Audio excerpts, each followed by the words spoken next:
Can you enunciate or list the things which invalidate, the actions which invalidate the fast of Ramadan?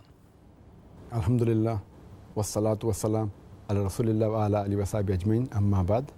A'udhu billahi minash shaitanir rajim. Bismillahir rahmanir rahim. Rabbi shrah li sadri wa yassir li amri wahlul 'uqdatam min lisani yafqahu qawli. As far as acts which invalidate the fast, they are listed in the Quran as well as in the hadith of Muhammad sallallahu alaihi wasallam. Allah says in the Quran, in Surah Baqarah, chapter number 2, verse number 187, associate with them, that's your wife, and take whatever Allah gives you from them, that is the offspring, and eat and drink till the white thread of dawn appears different than the black thread. And then you fast and complete your fast till the nightfall. So here we get the three categories: eating, drinking, and sexual intercourse. And there are various other categories which are prohibited in the Sahih Hadith. Broadly, if you list the things that break the fast, there are approximately 10 different things which break the fast, and you can categorize them into two categories.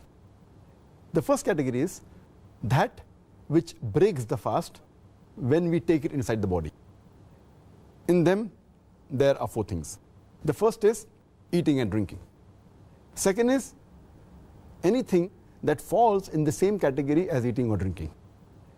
Third is taking medicines, or pills, or injections, which are in the form of nourishment or somewhat similar to eating and drinking, including blood transfusion.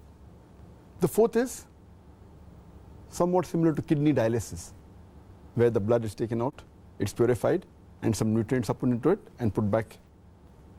The second category, that which comes out from the body, there are 6 things in them. Number 1 is sexual intercourse. Number 2 is masturbation. Number 3 is menstruation. Number 4 is postnatal bleeding. Number 5 is deliberate vomiting. And number 6 is letting out blood, somewhat similar to cupping or something similar to that. So in all, there are 10 things which invalidate